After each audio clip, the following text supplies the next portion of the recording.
TapTap Send mooy application bi tax nga mën a yónnee ak jot xaalis bitim réew ba Sénégal li ci neex mooy 2 € dong ngay fay ca bitim réew ak lu xaalis bi mën a toll soo nekkee Canada États-Unis wala Angleterre doo fay dara yomb na te gaaw na ci saa si nga jot message bi sa téléphone ay yow li neex na di alors lan ngay xaar mën nga télécharger application bi ci Play Store ou Apple Store ci saa si nga daal di mën a yónnee.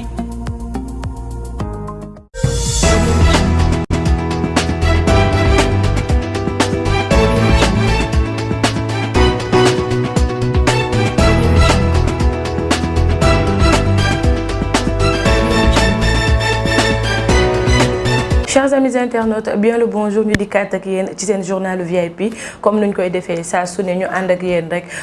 di faram-fàcceel leen li nga xam ne moo di xibaar yi ñu koy dooree nag ak ki nga xam ne moo di le président Macky Sall moom nag dem na fële ca Johannesburg pour fekkee li nga xam ne moo di 15e sommet au BRICS gannaaw bu mu egsiwee nag foofu ca Johannesburg ci après-midi bi moom président Macky Sall ma nga Afrique du Sud pour participer nag au 15e sommet du BRICS moom nag sommet boobu lañ ca wax moo di c'est dans un esprit d'inclusif, d'ouverture. Le 15e sommet, il se tiendra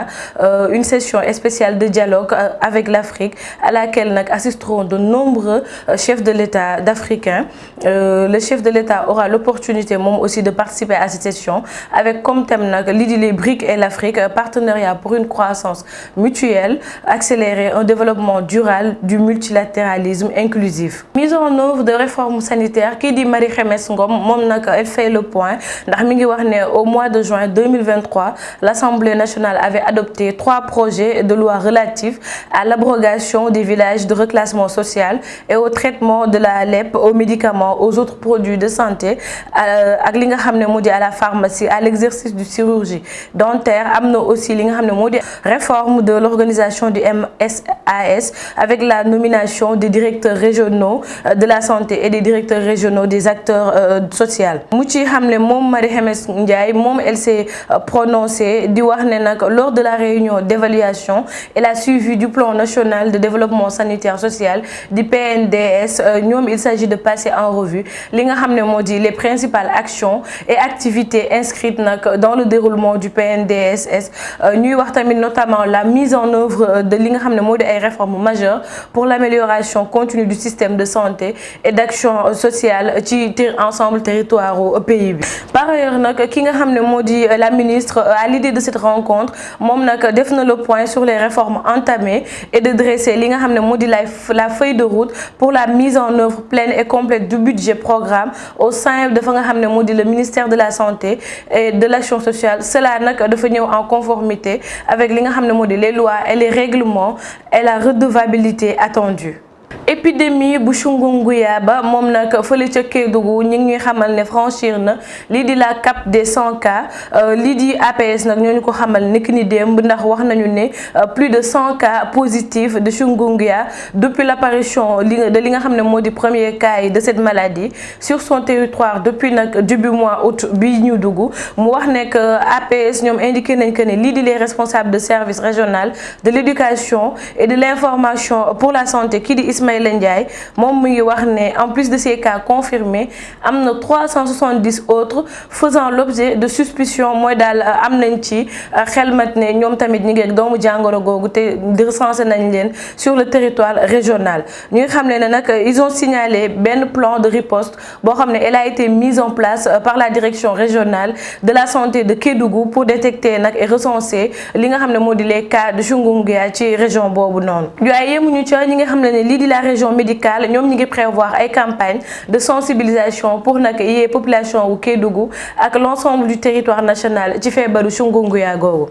waaye nak li nga xamné mom moy joxé li di épidémie Chikungunya ñi ngi préciser que ni elle est transmise par un vecteur Aedes qui ressemble à celui du paludisme par sa manifestation clinique. Li di symptômes yoy nak modi da ngay am fièvre bu mëna dem ba 38 degrés au-delà des douleurs articulaires yaram buy metti musculaire aussi lu mel di sa articulation yëpp dafay metti mais aussi sa bopp bi day metti di nga am ay céphalée moo di bopp bi bu méttiwee rek nga wàccu moom daal loolu la expliqué ci kaawu chikungunya yi ñu enregistré dans le département de fële nga xam ne moo di Kédougou et Salémata. La loi sur le parrainage, le chef de l'État a promulgué la loi numéro 2023-13 portant nag lii di révision à la constitution et la loi numéro 2023-14 moom nag ma ngay modifier loi 65-66 bi du 21 juillet 1965 portant nag code de procédure pénale mu di la nouvelle loi modifiant le parrainage et celle qui institue le pôle judiciaire financier mu di qui remplace la cour de répression de l'enrichissement illicite di CREI en date du 2 août 2023 ont été promulgués et publiés fële ci journal officiel. L'Union africaine ñoom nag suspendre nañ li nga xam ne moo di le Niger de ses institutions gannaaw bi ñu xamee ne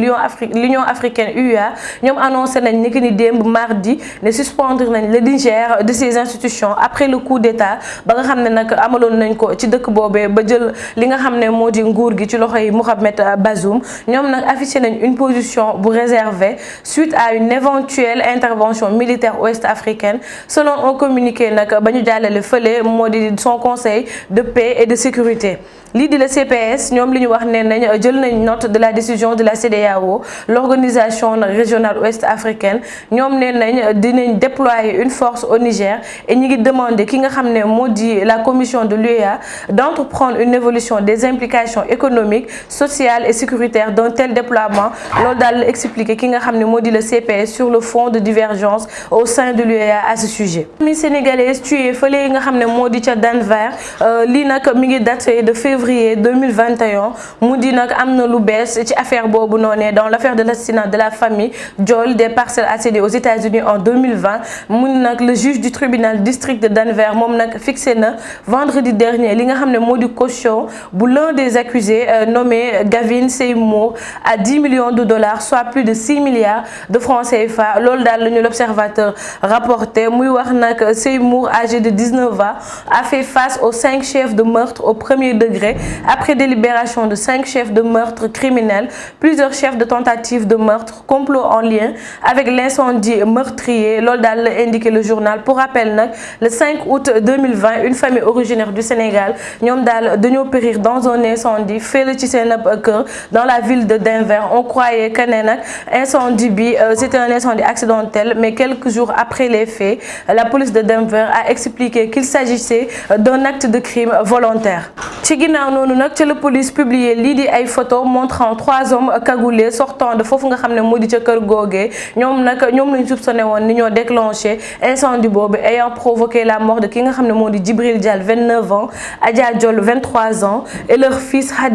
fille Khadija du moins 2 ans ainsi qu'à leur sœur du père Hassan 25 ans et sa fille Hawa. Les avocats ñoom nag dañoo suspecté woon que ni dafa am quelqu'un qui avait introduit une requête pour annuler des éléments clés de l'enquête ayant abouti à l'arrestation à leur client. Une requête a été déboutée. Îles Canaries dafa am nag 2 convois de 156 migrants dont une femme ak benn bébé du parti ñoom nag jóge nañ fii Sénégal débarqué à Tenerife et à El Hierro. Lii di les migrants subsahariens ñoom ñi ngi continuer di rallier li nga xam ne moo di les îles Canaries. Selon nag dernière nouvelle yi ñu ci am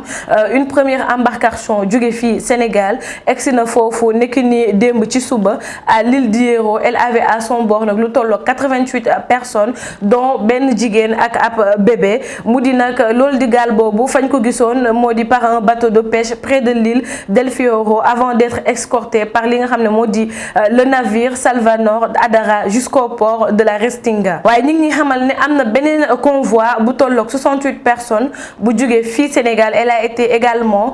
interceptée à Tenerife, lui aussi fii la jóge Sénégal afin de tenter de rallier fële nga xam ne moo di ca Europe. Kawteef 2 agents du Cygne arrêtés avec 2 milliards de faux billets ñoom nag la brigade de recherche de Saly Portugal ñoo leen jàpp arrêté nañ lu tolloog 3 faussaires ñoom nag ils détenaient des faux billets en dollars d'une valeur de 2 millions de francs CFA. D'après l'observateur ñoom nag dañoo jot li nga xam ne moo di ab appel anonyme daal di leen ko signaler boobu nag le groupe d'intervention de la gendarmerie nationale de Cygne est membre de la garde rapprochée d'une haute personnalité de l'État. Ñuy wax ne il s'agit de Abité Sey alias Choco et M Ndiaye di Ayo ñoom nag leur complice se nomme El Gomis. D'après journal bi nag bañ leen localiser ba bëgg leen a jàpp ca lañ daw waaye nag ñi di les forces de l'ordre ñoom dañ leen localiser fi nga xam ne moo di Dakar ba mujj leen jàpp kii di Choco ak kii di Ayo. Arrivé à destination ñoom nag nangu nañ chef d'inculpation yañ leen di toppee ñuy wax ne nag ñoom ils sont poursuivis pour association de malfaiteurs, trafic et blanchiment de faux billets de banque. Le trio de faussaires ñoom nag ils ont été présentés au procureur de Mbour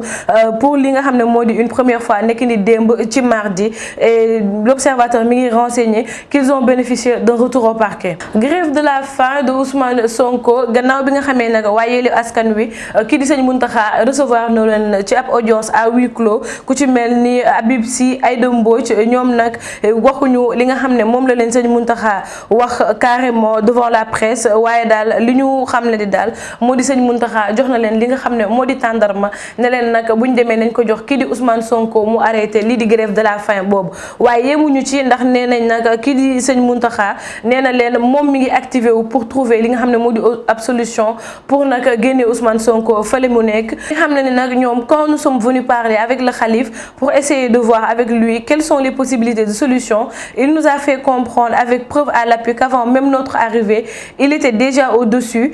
parce que c'est une préoccupation forte pour lui. Ousmane Sonko est son fils, son disciple et lui en tant que représentant de l'islam il parle au nom de tous les chefs religieux et toutes les familles religieuses du Sénégal. Loolu daal le rapporté ki nga xam ne moo di le porte-parole de la délégation de Yewwi Askan Wi ndax nee nañ nag Sëñ Mountakha nee na leen balaa ñu fay egsi sax moom mi ngi ci doon activé wu pour trouver solution pour kii di Ousmane Sonko mu génn fee mu nekk ndax Ousmane Sonko doomam la te moom nag en tant que chef religieux tànku jàmm rek la ci war a dox. fii la ñuy jaaree tëj journal bi li ma fi jotoon a ruusandi ci ay informations ñu leen di jox dig daje d'ici demain à la même heure. Restez scotchés à la suite de nos informations là où on vous informe juste et vrai. Portez-vous bien.